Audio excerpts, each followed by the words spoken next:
a huap vek khanin siam ania tu nei ro hi chuanin he kan danin a huap tur hi chu a meichia le a mipa mizo ni a huapanga tin a mipa jok mizo ani in a huapanga meichia chu huap tel to don lo ni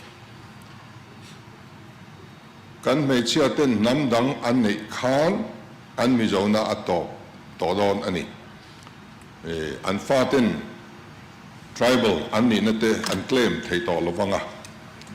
kan dan noya hianin an om to don lo ti na ani a chu wang chuan mi pa kha mizo ani ro chuan he dan hian ala huwa pin ala mangzui thei zel don ti na ani khalai kha kan hel na sa hle maya mai chetam takin a hel mi lo pol pon om boka tha ti view pol an oma me than khat po in me chezing opinion pol line am jet iwa te pon kala nge mon zo zot ko la tha ti lem lo kham tam view mo ya mi bright tak tak zinga han han ti la chu lai chu kan do rock ani MIC people dan du lo thu ta han so to central YM te MZP mo MZP te ro chuan an du le thunga nam hum hal na thatang ni nan ngai thunga thu khai cycle phot wa kan NGO tiang chi te po chu wangin ta boi khak phot ta eng policy CM na soi he an amendment na hian om lo mai ni lovin an tunan bil pudlu thara hian om lo mai ni lovin a ek ma sa zo ka po khan om chuang lo rem shim ni om chuang lo shim shim chu wang chuan khoi angi om ti chu kan la so yang enge mo en lo ko he abala a draft bill kha ni ya he kan hu a tro chiang do in zia ka de chuan a ming shim shim mai hian divorce the in chen chung chang han lang hal kha a moi kan ti lo ti wangin an tel lo a ming khan siam that tel nga la ma ron chu chu a shim shim le chon hai ai zia ko thau mo chu wangin ten an anh lawa an amen na enge mo hian a lang tho ani sum chua mak ti ta kha lang thavek tho chu wangin khalai te ka chu hel tu rom lo reng renga kham ni ming kha a moi te chiam lo mai na lo Christian kan ni a chu wangin ti mai chau khal ni a hel tu rom lo wa an chiar thau la hen khoi dang lam le an ang lawa hi thil adang lam lem lo ni kum sang hi som palian siam kha mizo tonga le lin po ma hi bu pan pe ni eng ta po hi lo ngai ven ula lo chiar shim shim ula eng ma hin khoi dang lam tu to kha han khoi dang lam chiam han son dor kha om lem lo thil than khat kha eng mon thak ani ma ya hai anti ran mizo means any individual who are mizo by birth or whose father belongs to any mizo tribe and includes a legally adopted child ti eng ma khan khoi ani ma ya CM thu soi ba rakha alang lawa heta hian en heta po hian alang chuang lawa poni se atop lam hi kan enang engwangat amen ngen ni engwanga siam thang ngen ni ti kha he chiang de ron je kan ni he amendment bilin he dan siam that hian atum le an siam that chan aron je chua ka sang hi som palian siam kha in nei na in nei na ti puitlin nan te in than na la eng a rawin khom dana te man lo ni to thu te eng ma khan zia ka la ti chuan chung chu ta chuan point number 4 a hian ron zia lan cha kan hu la heng mizo upa pol te mizo hmei che in sui khom pol te le Mizoram Law Commission te le Mizoram State Commission for Women le Central Women atrang te in khoi lai mo hi khoi dang la mangai ni ti in rot na an thena chu ho chu rot na an thena chu wangin he amendment he review committee NGO te NGOI o te caution ai o te le hetiang lam expert te le sarkar official te ron chunga uluk taka soi ho nuwa ati amendment bill siam ani an ti ati chon paruk na hian he amendment bill hian na tua dan omsa ina a khoi fel zo lo har sa na tam tak lan hu chia ta hi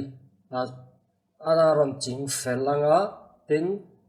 bial zim te le enge mo tu te tan big emo khoi lai bial mo tan big ni lovin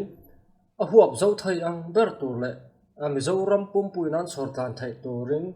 kan siam re ma chu chu kan tu mani tin kan problem tu na kan nei sai na a chin fel hei thai lo po ching fel bo kang ti kha he bilan ron put lu an ron put lu chan an yan pasta boka chu chu an ni ma ya chuan hel kham tur kha om lo reng phot mai hati la ya sim sim he chuan mo si em trong kam kha kan hela ma seng wang soi nge ni he aman man he bil sim sim hi mizo in nei in chen le ro khom dan ani ya chuan chumi ni lo chu mizo customer lo mizo nam dan khala oma khang mizo nam dan a khan in nei dan le in chen dan le ro khom dan kha mizo customer lo ami kha khmang to lawin he dan i khat yang chung cha ka chu tu na dan kan pastor ri kan manga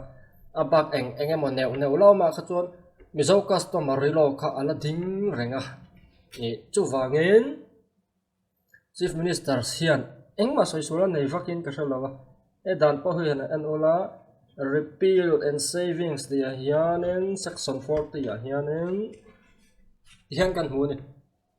a repeal chu he dan hian ma a sub kumsang ni som palian siama an repeal chu the Mizo District Inheritance of Property Act 1956 a repeal Mizo customary law kha a repeal lo rim amai ro chu in nei dan le in chen dan le ro khom chung chang pi ka ro chuan he dan ni man tur ani a Mizo customary law mi kha ni to la vin tinani a chu kil senior job ta le thiam job ta po kha zo ta min chan dan po ni a ti chuan chu Mizo customary law a chuan inge kan hmu ti lai kha kan en phei le anga hei kum sang hei paru kami kha ni a apa sabar kha chu ani lava sang hei paru ka khan hei posiam ram that le ni a ti chuan sang hei paru kami kha ni a til soi du chu nin ro khom dan te in chen dan le nei dan kha hetami hi ni to lawin khami dan thar 2014 na an siam tu na an han amen le ta khami dan kham han tur ni ama ro chu kha tiang ni lo kha thil tam tak mi zo kho tlang nu na hian mi la atam taka omani chu ngai na la ding ti na ni ya ta chuan nge kan hu la chang som sari palina hian nam dang ne na nu pui pasal in nei mizo mi pa in nam dang nu puya nei chuan mizo dan angin engkim alakal then an ma nei in kara in tiam na bi nei po lo du sela ro lo thu le fa te thu a mizo nam dan kalin ati thei lo mizo hmai chia in nam dang pasal nei chuan nam dang chung kwa a alu ta ngai ani ti kha chuanga chu wangin pu do ma hian na soi swal po in ka shalo i thil om sa ni he chumo ti chuan enga tinge mai chia po in he dan hi om sa renga repeal po la ni chuang lawa dan ding lai ani sa reng la ya tu na pu du ma thu sai ron lavonga chu ti khati ram ti chiu enga tinge he ti hi mana khan soi se la kong ten zo lawa anti bright weather how ta khan enga nge he thil te hi aron soi lo ti hi ngai to thamani chu wangin apoi thak khap maya enya molaya hen kan ti vak zela he thil te hi boi pui dei to zok o mania in krup ta na chate khate mi zo mai chidi min da niam hatia in da niam chate khate kan ti si chon he thil te ron boi pui dei to zok om tak ania mo amai ro chu aron boi pui ta chuang si lova si yam thu soi khan lavo ta vak ania pudu amala chora soi suang na ka shalo ka dan thara khan nó tiếng khang injiak ang deuh tho chu na soi te mewa ama ro chu hemi be se na soi ni mi zo customer lo chung chang soi wang hemi be se na soi thawa a sual chiam na ka shelawa engpo ni sela mana khang mi zo mai chia nam dang pasal nei te chu vai ni mo sapan ni mo korean ni mo negro ni mo tu po ni ro se eng tham po nei ro se mi zong na ma chiaran ni lo ve ti kha mana gan pom da na ni tin het tiang zia ki om lo ma se kan pom da na ni sa shim shim mana chon nam dang an hungai lo nam dang kan ti kan hei vai ti te negro sat ma korean khatiang ho kha an hungai lo reng an mu foreign an mu nai ve do chu kol ho ni maya mu chang ka lo ve ta kan ni chu ho la chu an ngam lawa an ron tlan cha tha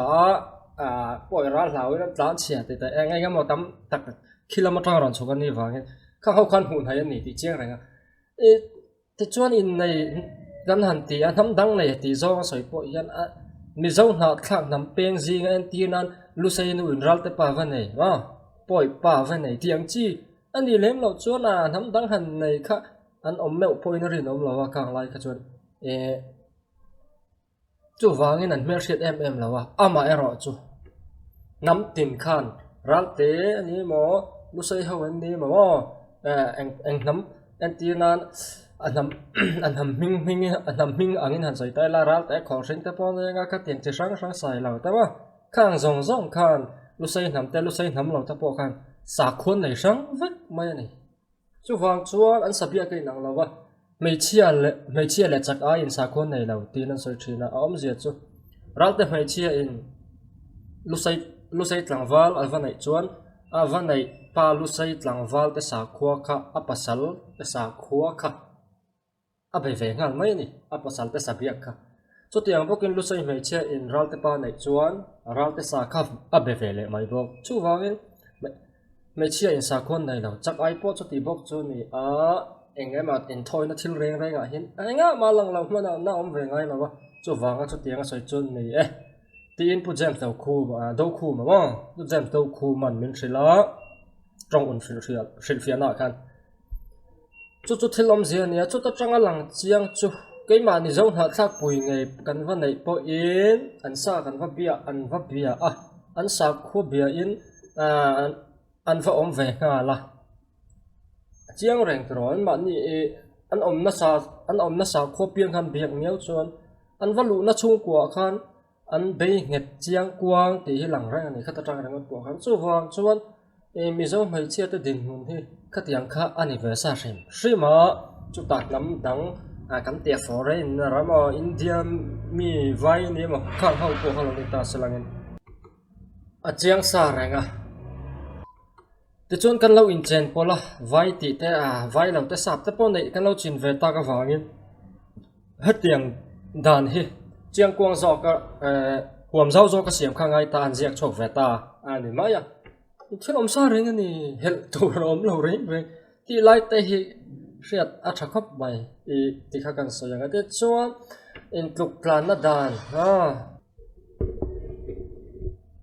chuan in tluk tlan na dan thak an soi ta thin ta equality before law ti kha mi than kha thria thiam dan hi apel he ma chu wangin pa le tharau thiang hlim te eng kima in tluk tlan ti ko equal anga soi chin kan amon equality before law ti ma se ani lo na sa ani lo zia chu hi article 15 hian a vot langa ringot ani a chiang no tu ka ten fundamental rights how shrim hi absolute low shrim limit na yani top chin na ti hi ta tha and tier na mai emergency national emergency anga te akan set thai mai then covid 19 ta po kha kan ria ka du na ka kal thai india ram right to freedom kan ya chu tiang ka tia ani ya chu wagen ka du da ka kal thai lo india ram hun sang hian india mi kan ni chuan ikal thei lo reng covid 19 lockdown la yin khoi angai fundamental chu mol thei ang bereng ka sei ka en ti na ka sei ni chu wang equality before law ti po hi chu tiang chia chu ani from phei pa chi ni angin om nga la ma rim ma ki dan ma in tuk na dan ka no sak tur an lo reng chu mi pi ala ma chuan in ang khata in ang tlanga ven him turan ni dan hoya mi zong kha citizen zong kha ti ni thelam zia chu chui ami shrim ma hi a hrin fiana lam le dan lama zir dan lama kan zir dan te pawh ti ta ila chu e thui tak ka ma mara chu thil pakhat chau so intelligible difference an ti a chumi zia chu mi te in an lau na hriat thiam a dan hi mi zonga in ang tlanga i lek ko lo tu ti na ni a zia chu no pangan oma me chian oma kumlama upa tar chak to lo ten oma thalai tha chak ten oma ni tro mi pa le mai chia oma chung ho zong la ka chon in angin dan lek khalak ko in shoot wali la thei lo reng en ti nan sipayan oma doctor an oma civil mi kan oma kang zong ka in shoot wal thei reng la chu tiang te cho hriat thiam tur ani a chu wangin quality before law ti en ti nan mana chon mai chian ni wangin vote thak ten phal lo thina ten na in ang renga khan mai chian ni wangin a hlo te lo patlen big thina khang kha thalo in clear san na ani awangin equal pay for equal works ani turani na in ang thok reng sia chuan eng wangma in mai chian ni ngota wanga I nipa in sing thuma hlo la mai che sing hi lo tir turani lo ve affair lo ve in clear san na ni eng wangin nge mai chian ni wanga ta vote thak thei lo wa khole tuimi ni a chu wangin vote thak tura dikna chan go nei ve turani ani le mai chu I dan noya ka in equal dan so ta dan noya chan vo in ang kan nei kha ani ate chuan a so yang khan hmei chia la mi pa chu kan dang lam na dan in ra thiam kein ang lo top thasu ya po kan lo pian phung shim a po kan ang lawa tin no pang vulnerable group sau hmei chia no pang kum u pa lam pang te khang hau shim ma ka a ra thiam lu tu ka chu wa ga lo mai he te hi mo Article 15 ayan. Question here. Nothing in this article shall prevent the state from making any special provision for women and children. Abi ka mai chia le no pangte ta na adan ham that na enge mosiam ka alphal sakani. In kuplang vekile engwang ma in kitiang khian siam mangai lo chu wangin hi ringot po hian Article 14 here shall feature no to enkima in ang khata in shoot role thai ni lawa in club plan 5 fik na in an 5 fik na tina reng lo chuti ni so sala neng wang ma in kin antan khen special provision si mangai reng lawa CRPC kan tia te po khan e mai chata na chom do la ti te eng mo dan tam ta ka chu wangin dan ma a tangyal po hian kan in club plan vek lo intelligible difference kan te kha mi te dang lam na an din mun hriat thiama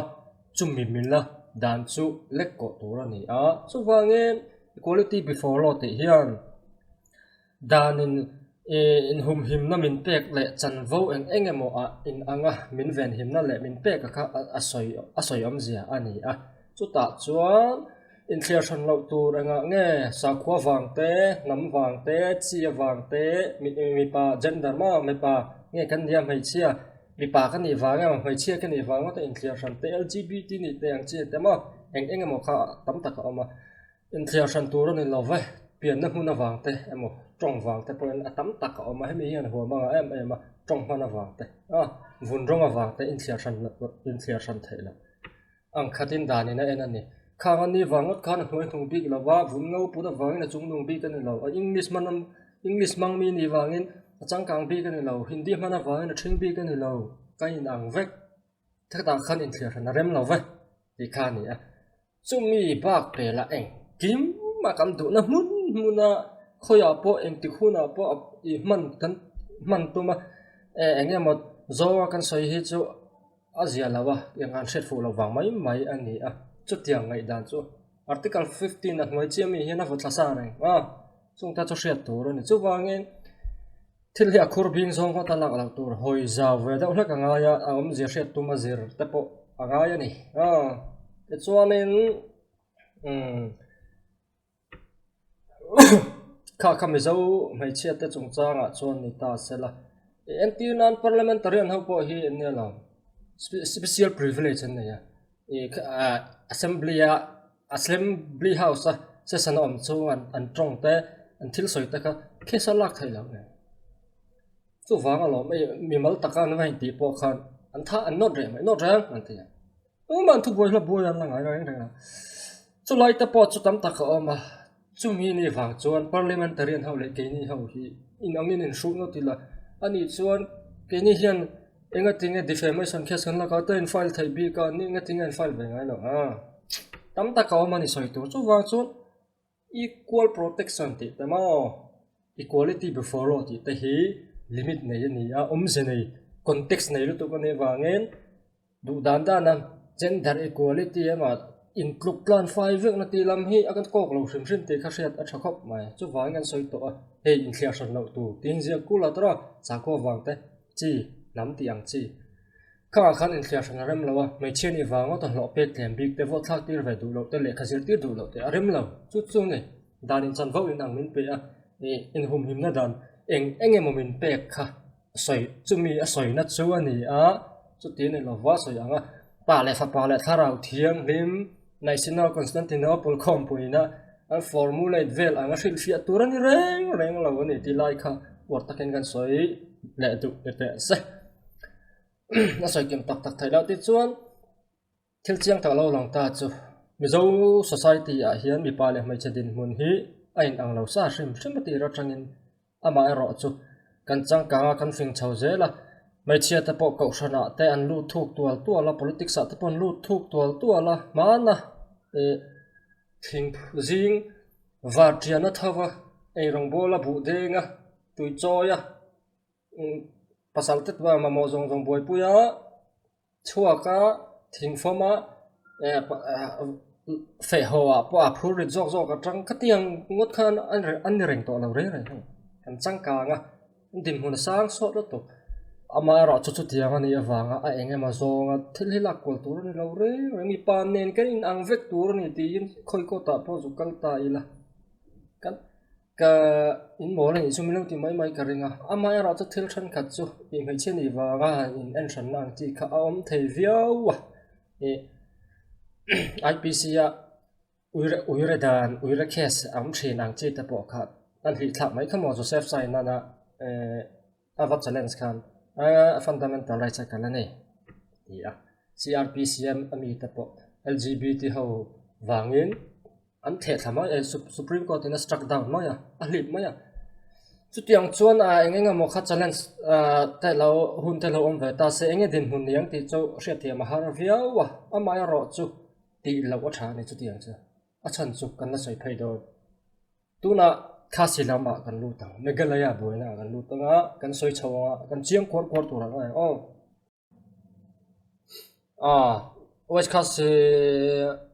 west garo hills bawro kan ria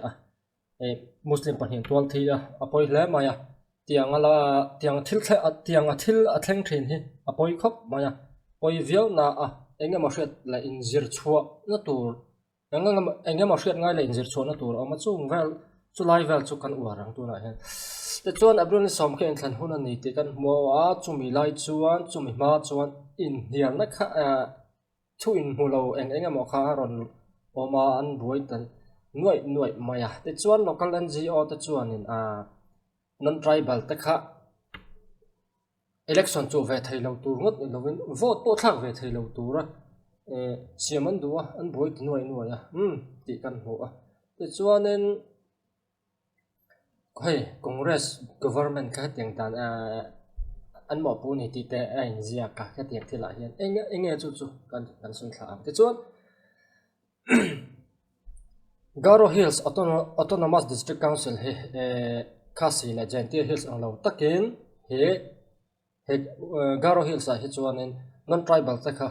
election a din ve phalsak an ni a chu kumsang kha chukwa soma pa ni council a din tira tang khan in tran dei to ni an ti te chuanin Garo Hills a hian sit som ni pako a si thum non tribal ten an chu ve theya chu Fulbari te Rajabala te le Mahendraganj te ani chuan vote po kumsom pani chong lo khosato abial chunga lo khosato permanent resident ang khan an thak ve thaya ti dan te kha an lo nei ni om tak ani chu dan an nei na chu ko ya ngai kan ti chuan he ta hi kan mu a Assam and Meghalaya Autonomous Districts Constituent of District Council Rules 1951 dan nuaya eng ma kha tiang non tribal te contest phal lau na tiang chi lai vote thak ve phal lau na tiang chi restriction kha a lova an lova chuang chi chuanin vote thak te po kha a lova eng ma a lo miau awangin ni boina thamatling ni khana lang ta ni chu lai chu ani point lo chan turan na ya ma trong point non tribal ten lo contest to thina lom dana po chu thiang kha thiang ti tran chan tu ta pakhan lo nei ve ni om tak ani a le ti chuan heti lai rama mi te hi an har chuak zela nam an chianga chim ra lan hlau em to a mi nam dang tan in mun lo ram nei te hi a har em a thei lo top ani anh này sát tới bốn anh sát thầy đâu in tập chút tiền chú anh này tổ asilong có chú họ tập thầy chú anh strict em mà mà này chim rằng hay anh đâu mà này chú anh nên anh bồi à khi thì lại giờ khi ở Zavai nên soi là vâng til tribal ta định nó chẳng vô constitution nó cần một six settle đó là 371 anh ấy cái hi cần anh lát chuyện tao là vâng này thì tại thành congress anh một bữa này thì anh chỉ cái chú anh hết đàn ấy xem thật amen te po kha an duwa chu tiang thil te po chu ko ta an thlen to thi an thlen vet an thlen to nge ni in alanga hela hi there was also a demand for amending the Assam and Meghalaya Autonomous District Council Autonomous District Constitution of District Council rules the one in Karbi Anglong IPL were filed to restrict the candidacy of non-ST citizen ani ti chuan go hati high court po in chu tiang dan ta chu siam torin ti ma sela council chuan mala la chuang lo ti ani maya enge am zia eng tin gen kal zelang ka thalawa na siam tha thuai na rin ma hetiang buai na te lo tak sia chuan Khasi Hills at the Genti Hills at the Nam Tribal Tan who nom low ring of anh candidate Taylor vote and tongue down low Boga chu ang chuan and nipo hian TV and do ngay chu vangin an na tive tura po ngai ta ela chu tiang chu an boru ka ni te chuan the Hindu khan chiar chuan an boina hian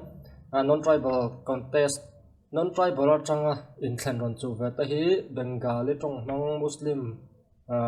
Bangladesh trang ron lu tan ni ti chang ranga Mizoram le Assam kan boi po khan ya tiang hau hi a nok an ni no chu wangin an boi thak then viau mai an ni hau hi khovel ram sang Europe te America te po boi nan siam nem zia te India rama po chu ti thau ni kan sha chiang to Google ro chiar to zong chen ro atamani I hetiang wanga boi na sim hi anh đi vào huột lệ anh mà vàng po này là bên tắm em hay tiếng bố này rất ngọt mà chú vàng chuan anh phim của người ta này các sĩ phải chú mấy chân nằm trong anh này hết anh đi làm bằng phải chú tiếng anh phần u khá nằm đằng po anh ngang pon vô này sẽ là anh mi bản nằm anh trong đấy nhiều lâu vàng automatically anh nằm khăn đi về ngang tốc mấy chân nằm cắt tiếng tới khăn đi vàng anh em một chân là him là chúng ta bỏ cho anh bồi bùi gel này là nga chú vangin mizo bỏ cầm hạt ngay mizo mấy chia cái này á pha pa cái này á pha nụ cái này á chú vangin tribal anh về tour này tiếng ngất trên này rồi chú lại thế chú anh hết ra ngay in diệt chuột tour thiếu anh em một khảo anh clear giao trên ta ula Khovel European boy dan te heng ho wang hetiang chi ho wangan boy zia te America pon boy thui zia te ko ilhan Omar wang ringot an boy zia te po an ngai to President Trump ane na in an in bok na sat thin zia te hin in traffic ang chu wangin heng ho hi an boy thak em va huwa ta va engem tu tin na lam ni lovin in an in tha phung chak si anh đàn nhìn bụi pali thằng này phal miêu vàng như này thạo phung chặt em mà chú vàng này anh phun chặt em mà mình sạc qua bỏ mò chú thiếu thằng thấy anh eng tiang takatam ngien ni makzo ko ni West Garo Hills lama po chu wangin an pung chak lo to ka eng tin mo a in chim ral kan du lo chuan tron thiam do tron kan lak ve ngai tharum thowa in ho zo ka ti ngai lo ngai kher lo wang ama era chu ngoi renga kan oma enge mo ron ti ve chuan khatiang hun khathlang lo thai lo chu wangin in ve na ngai ti ka lang ranga kan rama mizorama khatiang mi khatam tak an om to atuna an om bel zela an ma ni dan manga lupui pasal naya khatianga du dan dana kan kho sak tir chuan ka lawa kan buai ve lo ang ti soi thei lo tribal quota te kan nei tir ve zela enge ma status te kan pe ni phei chuan a thei lo chu wang tak chuan ani tu na gam dan sia ma pu do ma comment hi that em mizo customer relo thil om sap reng khani ma se chu wangin mizo mai che te point ni thiam ang u nam dang kan nei ni chuan kan fa te kha mizo ni tir te kher kha itum lo ma ang u tin mizo na ni ti te hi a hlo le danin a min pom to lawan ni ma ya min pom lo chuan a min pom lawan ni ti te po kha pom ngamila tha anga then tribal shim a hi Indian Constitution na kan huangin article sa thum somli pakhat li ni ti chawvel kha lo bi ula tribal ni len di lo hi Supreme Court thu ni lo rang ranga president ania chumi president ina governor te rona notification na siam siama chumi nuwa parliament in helai nam ho tribal ni ro sai ama telak tel lo tu kha parliament in an rel thina thunai na vote top nei tu atela tel lo thei chu parliament ani te chuan Supreme Court ina ti thei song chu khang parliament ina tribal alo siam status apek hawa kha eng din huna ngen dina engen ni ti ang chi lo shil fia kha Supreme Court ina ti thei chu ni a chu Maharashtra state of Maharashtra versus Milin and others the case 2001 nan ni ta khan chiang takin kan hu Supreme Court nge yin an thu nei na ni lo court thu nei na po ni lo wa tin internal committee eng committee ma scrutiny committee ni mo khatiang hawinga an duan ti an ti lo thai ni la parliament thu ni ti kha chiang takin Supreme Court tin aron soya chu wang chuanin heng hi Supreme Court tin ti lom ati lo shrim tu ma tribal ni ro se ni su se ti lo ra athu nei na ni lo chu lai chu friat to ni ama ngei po in Supreme ama ngei ti mai Supreme Court ngei po in chu tiang chu tu na kan case soya khan an soya tin pakhat le chu le 2012 America nia the Supreme Court in Ramesh Bhai Dabai Naika versus State of Gujarat and others he case hian Supreme Court in soya in intercaste marriage or marriage between a tribal and non-tribal, there may be a presumption that the child has the case of the father. Atiang in nei pol le tribal lo in nei mo namsang in nei yang chi a hian apa tamchom turang ai na kha om sa ni ti ati chu mi zo da na ni kasi hau ka matrilineal ania ke ni patrilineal kan nia pa te namchom engang po hian eng nam po van nei la mizo paril ruwa chuan kai fan ai kan nia fa pa pani kan nia fan ai ve ni enu nam an chom lo re chu tiang te chu kan ni kan kal phong ni a mizo mai chi ai na ma ni na han chom tir tum ve ngot ang chi te hi dik tak chuan kan soi lo nga mizo nam kal phong ni lo sa mizo nam za lo na ni sa ni dik tak chuan ma chu wangin kein an fia ve dau ta po tha en karega chuan nen amara chu chu tiang te ngot ti fel nei thei chu ani ngot big lo reng a me no pang te po ina nu lama tanga tribal ni na claim thei na te po an nei ani ti kha enga mo khan je kha ti chuan a top pa poi ma chu additionally that he was always treated a member of the community to which her mother belonged, not only by that community but by people outside the community as well. Apa lama mo anu lama mo kha claim thaina nei ve tho ma sela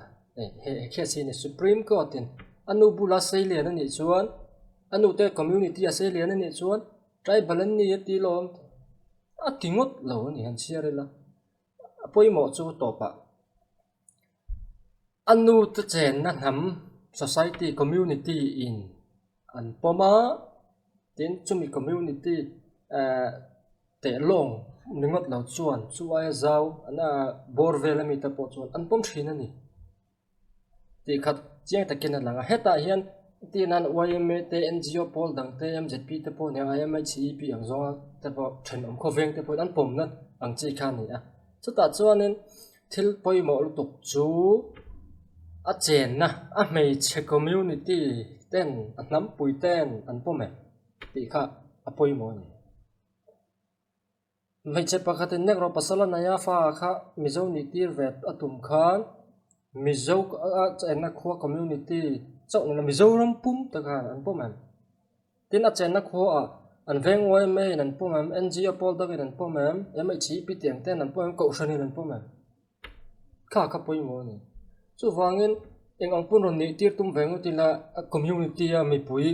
khang an du lo chuan eng ti kong zong mai an ron chho mi zo don chong lo wa a tribal don chong lo ti hi lang reng he judgment atang hian no chu wang chuwa supreme court in anu bula ko sakat sei len chuan tribal ni ve mai lo ti an ni lo re reng he ai ji reng he mo chiang taka khatiang chin fel ngot the na ka dan kha om lo ani ai ji thak po va ka lan ta hian mo chu wangin society na pampui na te kha poi mo em ma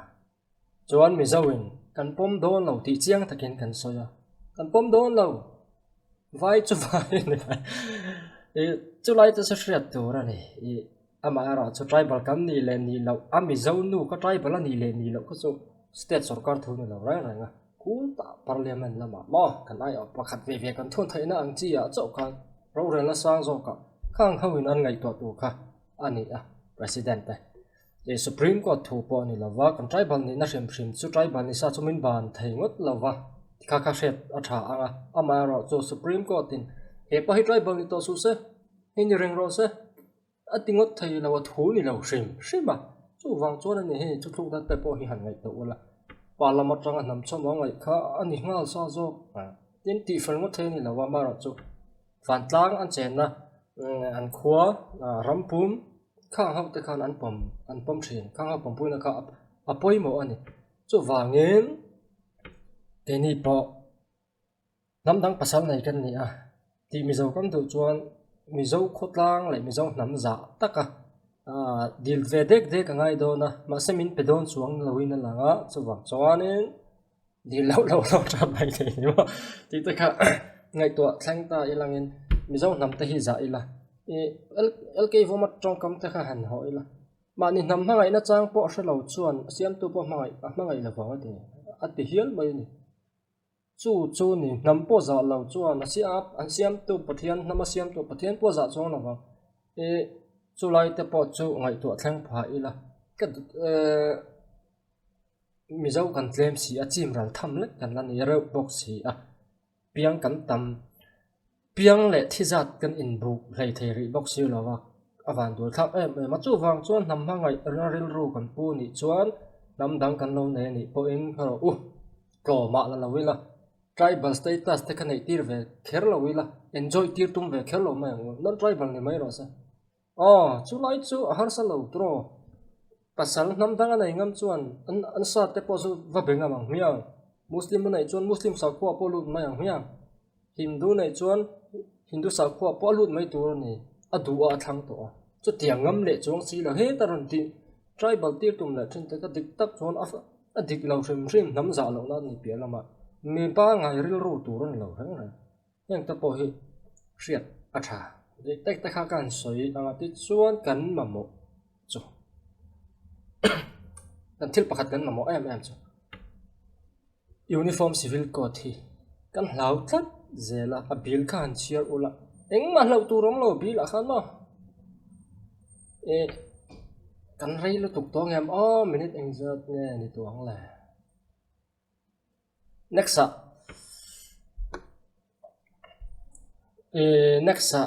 pathian thu atanga thlian na ni mai chia le mi pa gar in nei dan ti vel ka biblical theology te po ti la biblical theology te ni na ta ka chu zuda dan ha an ni na sa mai in nei dan pi ka pe chu thu thong thara in nei Christian in nei dan om lo re Bible la in nei thu te chu lang te ko po la puna sia ka lo ma se chu tiang chuan in ti anga nan le mol in nan ti lam ma om lo eng om lo re chung ta po chu soi kan tum nga ti chuan tu na chuan uniform civil code soi soi tiang as thui lu tu ko don awang khai kho ma nga tian Supreme Court in judgment alo siam to ani uniform civil code hi man arang thei ang pera man tha ti kha judgment alo siam to a hei chu Uttarakhand so kan tlat kan mu mi than khatin kan hlawa campaign nan ten hmang ni riang tik lai mo khana zia lo hle ma ya Indian constitution na nge chuang to a constitutional law ani sir ani ngal than pa sai chuma directive principle part 4 ani tro a chuang sa sem chima hai article samli palina ani nia Dr. B.R. Ambedkar ate kha uniform civil code tu ni a chung ta chu toite in la en so hai uniform civil code kha man turin India rampum man turin India rampum man turin alo da sa re ni chu wangin constitution om sa na kha fundamental right ka ti deu kat ang chi ta ka akong mang lo hian ka sia deu wa kai chuan kal don sing wa mon tang la ti ta ka kiril ruwa so da oma mi fing tak thiam tak in an debate shit to ya da pon da ani su tiak te ani la ya enge ma zo nga kan ti thi ne bo mi zo chu kan boi tha ka mo kan zon na yang reng deu ta po hei te president Trump ate chu thu soi te hi in ngai sa fo win ka ringa thu soi zo wa an chan ruala America ramro puizo kan chuan sian tur thu zong ta le ka tiang vela soi zo God bless America amoi ni tra ke ni ve chu pathian in mi shem don te khan kan trong tu dan te nang lo ra pathian in kan ram hi choi ka mal so ma enga mo tur hian kan du meu point nang la min shem don ni reng ma ya chu ang chi chun politics sa bo hian in soi chai thiam ho hi chana na ni du viau chu ta chu ni ngai to che na ngai khop mai chu wangin he uniform civil code hi alo lo ti he ke chu ka ngai da ni ka chu ka soi du eng wangin nge alo lo tin abil chun engen tum ti ta kha eng pho ni sala en ve shim shim abil shim ni en ulama mà lâu tụi nó lâu hay lại bill sum sum so neng mà số tiền so yong lâu đấy uniform this act may be called the Uniform Civil Code of India Act 2020 ani yang it extends to the whole India exception lâu đấy tụi tem mà khơi lại bill là mà cả lâu ta chọn man về lâu tụi tiền sẽ khom lâu India rampu mà man pop tu thì cả này đó mà sẽ tăng tắc anh nó pass lang là Uttarakhand le Goa chuan an hmanga Uttarakhand chuan 2024 an hmanga Goa chuan man na rei to Portuguese ho nan siam khan hmang tlanga an chua san khan ti tem ya engma lo tur hi lo sa shim shim he thi lai chuan ma committee in siam dan ti vel enge mo kha an lo pass ni chuan kha tiang vel kha chuan ti dan tak chuan ki na la eng lo tur ne emi abil la eng mà nông tur hi om lo đấy về nga anh tiếng này kan buổi em vắng nghe tí bóc cái là kan politicize là mà chu vàng mấy chu ni atro the chuan kom sang khazariat somni khan on the basis of lackluster report hi British na report siam tir khan chumi report ala chuan in uniform law was framed for crimes more criminal law play rampuma tro IPC ti khan mang tro rampuma mang top ti chuan evidence law te contract lo tiang chi ka rampu ma kan mang to pa in ang thamin kan manga ama ro chu Hindu le Muslim te personal law ang chi kha ala bang ta pi kan ka tiang ho in ang tlaga in show dual na tur antin an in nei dan ro khom dan in chen dan ang chi kha ka tiang dan kha alom ve lawa i criminal law te evidence te contractive ra ta om rang lain ti kha an ni aron soi thla de chuan Dr. B.R. Ambedkar who desire reform in the society and wanted to accept the Uniform Civil Code. And there was also Muslim representatives who took side to the retaining personal law based on religious and right. Sakwana vanga Dr. B.R. Ambedkar te mathlir le ko thlir du lo Muslim ai o ta kha an om ve bo ka chai nial vel kha ani reng ani a chuan in thil poi mo chu in Sabano case the Supreme Court decided that Tina kan soi to ka Code of Criminal Procedure 1973 is applicable to all irrespective of the religion case he film hin ni o ngara ta pa thala karan ti langa in lo en don ya film in na o mo en per hi ngai ka shilo e ta po sa khol eng ang po em mi po ni ro se an sa ko dan wangin CRPC dan hi no thei na so wang chuan maintenance pengai in patura ni ti zakha ani a chiang ka salom to tin sarlam gal as example Supreme Court under Article 44 had been direct the government. The Supreme Court said that adopting Islam for marriage is a misuse of personal law. It said that a Hindu marriage can be dissolved only under the Hindu Marriage Act. And dissolve only under the Hindu Marriage Act, which means after the adopting Islamic marriage standard. Hi boy khak na lai chu ni personal law chu chu wang chu in ang tlang kha kan nei kha angai ti kha chiang renga e chon he case a heng an cher zo tak chi a khan he chunga mi hi so yang khan Chief Justice YV Chandrachud chuan Uniform Civil Code hin heng in khai rol lo na le in an tlan lo na jong jong hi ti top thai chu wang man vat a tha ti kha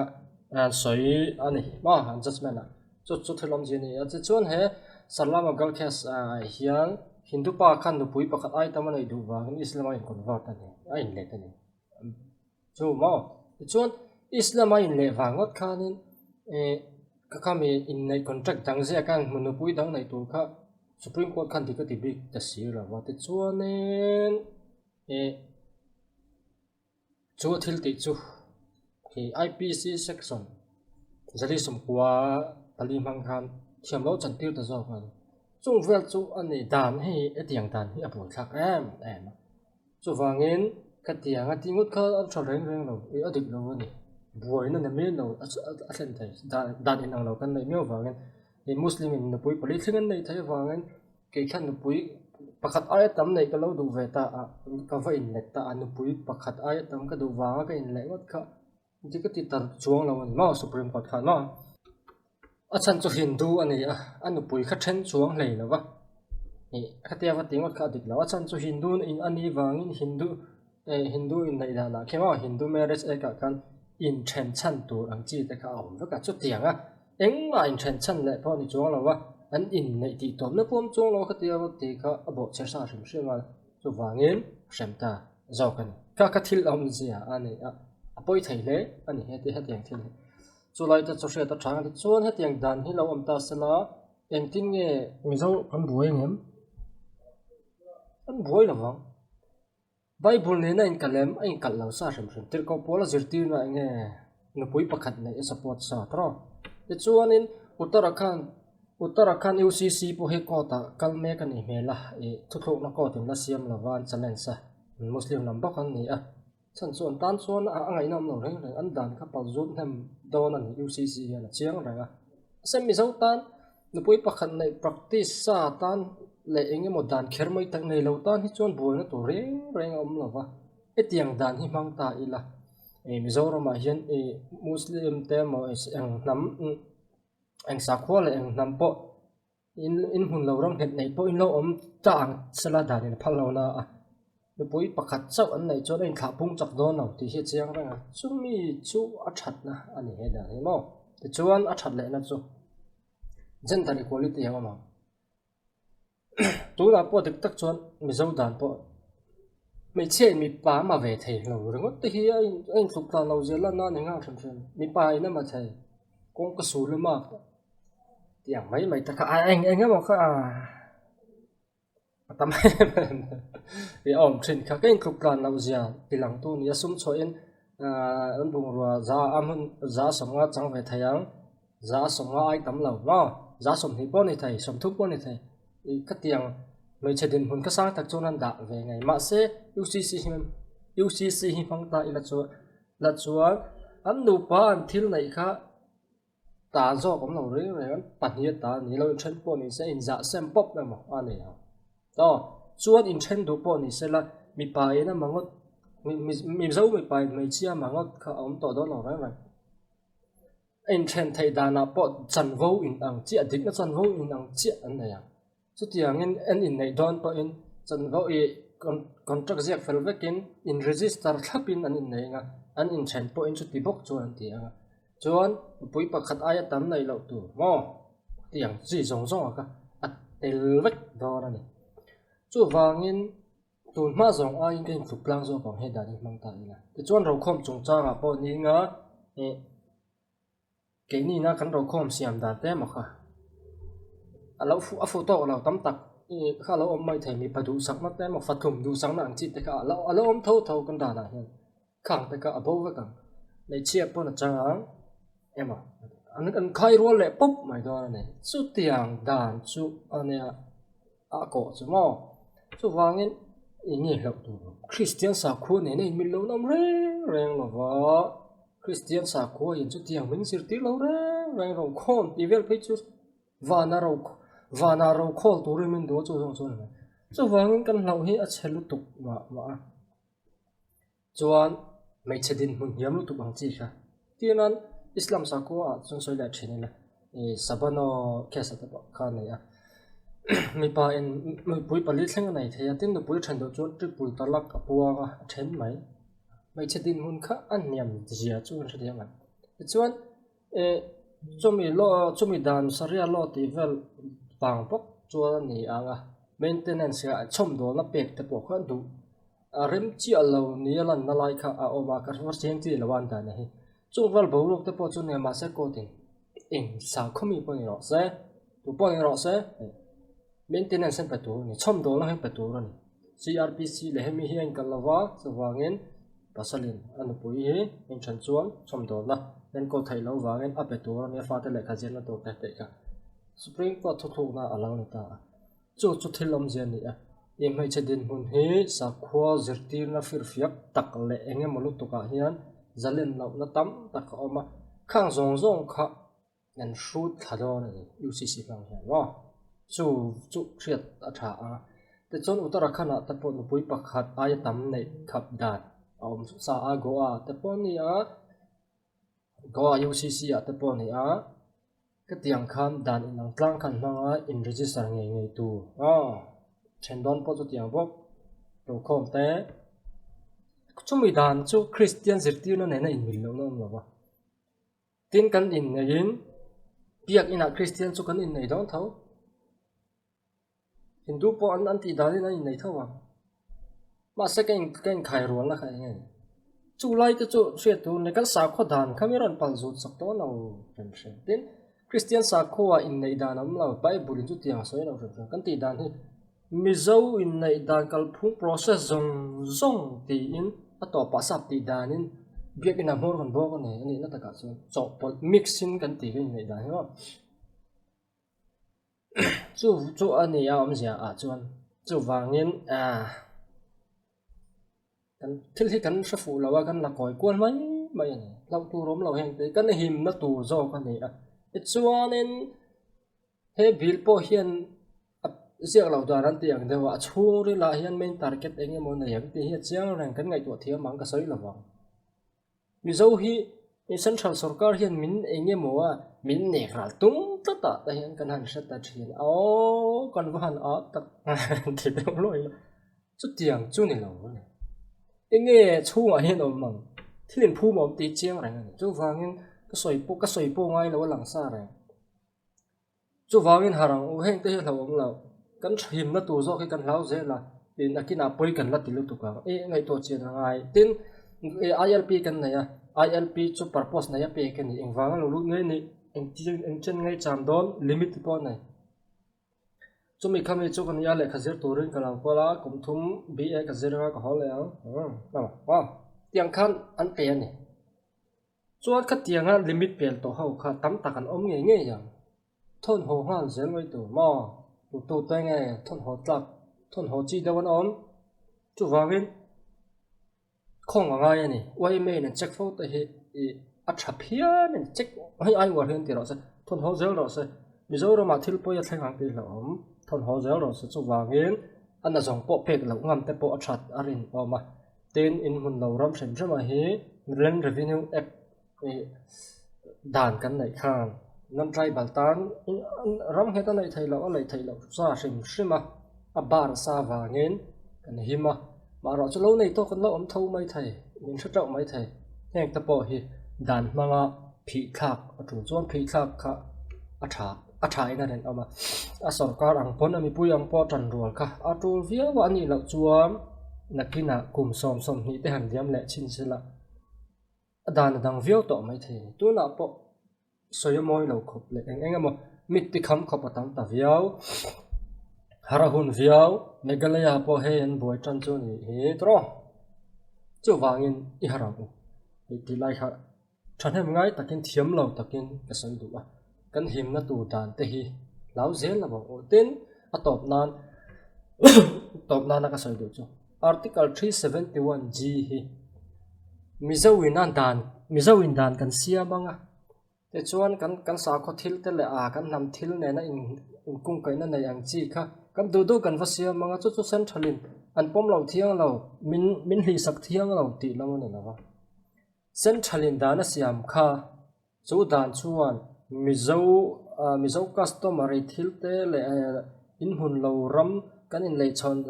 ain shala kan in hlan chon dan ang chi le eng amo kha kan nam thil kha khoi ni chuan adu chuan mizo ram hian apom lo thai adu chuan apom lo thai adu chuan apom thai chu mai power mang chiat chuan FCAA powan poma thani mai tro chu wangin Esan chandin dana siam kan mizo customer lo le kan nam nun phung engam mo khalo khoi don ta chela a he chu kan pom lo we 371 g kan nei kan ti thaya mara chu kei ma ni kan siama san chal dan nek na na man na tu ro ni reng lo ti lai he shata ila tin state sarkar in dan siam thaina nei sa shin pu straight an soi fo ang kan ma engam mo kha leilung ho sak na te poster ko to om sa ni ti te soi fo khathil tak tak ania va chiar ulangin chu wangin thil ro pui falwa chu anit lo om lo ma sela kan ta ni tin mizo customer ri lo te enga ma miron ti saktur hian ding na chan ho an nei chong lo shun tu man san chu fundamental rights o ma min nek thailo ngal sa sham shim lo wangin atang kai na te chiam om lo rolin khatia lo lang kha a thava shim shima ti khan in soi pona te man ve thaya lo thil tam thak soi tu ro ma se ka soi thui lo ba chu ti yang vel chu thilam dan ani a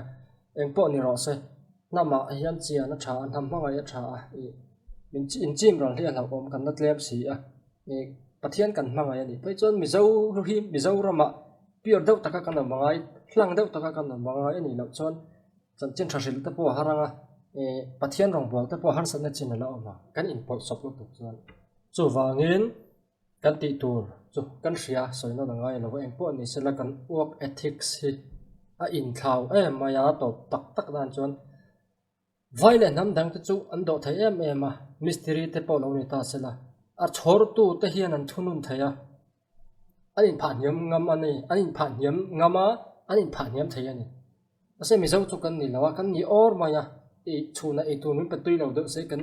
thuna kan lung oi lo ze la anni chu chang thop lon khat nen ringot po ni leng an dai maya ta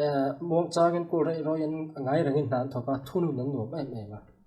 adik tak chuan hi tilai mystery kan chor tam tak hi eng ma zir lo an ni le ka thiam lo an ni memol tak an ni an hing kon sek thiam sam ma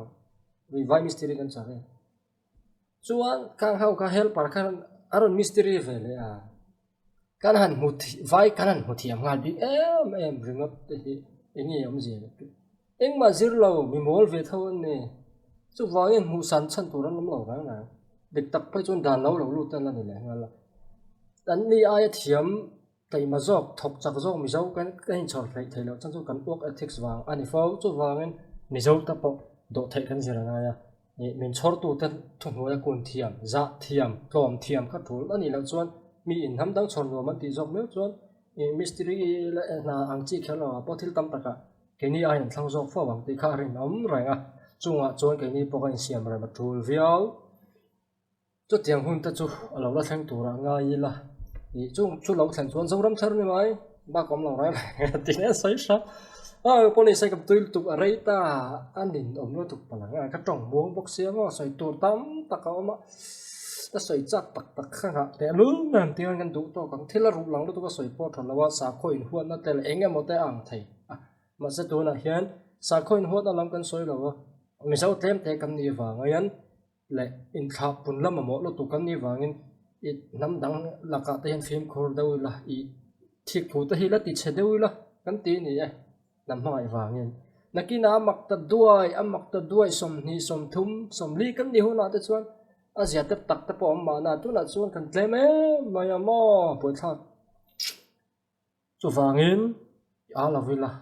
central hian min negra tum ang te hian ngai lawang India rama state pakhat kan ni a eng wang ma in a state chu aram chu a state pakhat thi min thuai sama du lo eng te hi ria ta tra mudi sarkar hnuai a pe chuan mi zau te hi thang se min ti hi chiang rang mai pu mudi ya am dan vel ka ngai to hian thang se min ti ya development hi om zung zung se min ti ya tin India rama corrupt lo ber state te kan han ni chauta ka chuan a pakhat na UT ni wa state a chuan pakhat na kan ni a chu kan CM soi dan ni a an lom pon lom ring ani ya sum ta pon la hai chuak chau dau zai lang te tiang ani chuan chu wangin thang se min ti a adu bon du sang ni na hre ta tun sarkar he chu ti thelom dan ni ta po hian a langa chu wangin aram chunga state pakhat mi ta nekral tum anga han ngai tlap ta hi aba tribal ni mai la tribal thak le lo tuka nam chom zia ta mai put poi thin hang ta hi dan lam expert po ni chuang lo mo theology po ni chia theology zir mi alawan ni chu thuran a chiar po chiar ngai mang lo bible fil fe commentary te ko ran chan chin te man lai chan chin history te pakhat ma chiar ngai mi alo hi bible thu in ti sha fia ni chuang chia chuan zir chuang lo enge mo hi mi sai thai hoi kan ni zia mai dan chung changa po chu wange na ti chi lo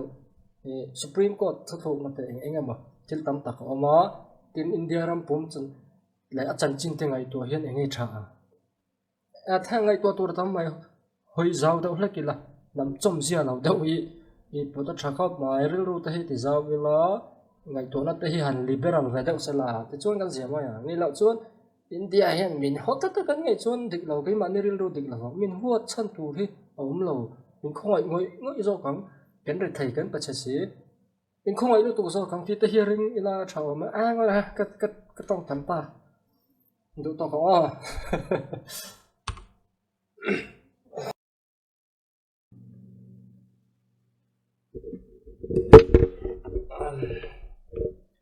cái thể hiện đó na top na đang soi độ chu e heflim hi lo thì là ngam ka te ka lo enu la inge thilom je ti chu in thathiam kor ma heflim atang rengot po hian mo ya mo nam veo ko ya atopa phei chuan ama din sak tu ukil aya khia ukil po khani to lovin supreme court ama khiana ama ai khadinga in soi fia vela triple talak po na in chen vei ngo ta no poi dangan na cha tenga tiang vela fair zone lo zia te le din hun har sat zia khan soi anh mà chỉ chuan supreme court khian na malam do sak zong khian thu thuk na khan siam ta khan ni maintenance chang tu ra ni tin mu nom dang dai em ma insual buon om lo na ngai to ti thoya thil poi mo tak jer chwa tu ro ma film atang Netflix atang in ke na lo va en ve chin o chuan next sa chuan pathian thu atang in choi kan tu manga bible atang in enga ma chala mi padin mun in nei dan ti ang chi te soi kan tum don ne chuan ka channel te lo en sak thin tu ten chunga ka lo ma nên share sak ve ula trai ti ni cho men share sak ula lo like ula lo comment box ula ti chuan thil dang ta bawk na ti vezel thei tura nga yila aman lawang reng lu tu khi buai thak yawa aman mai ron soi su ka mi lo ti le mai thei ani tran na ni thanem ngai na ha soi ve ni hi min lo thatiam do nia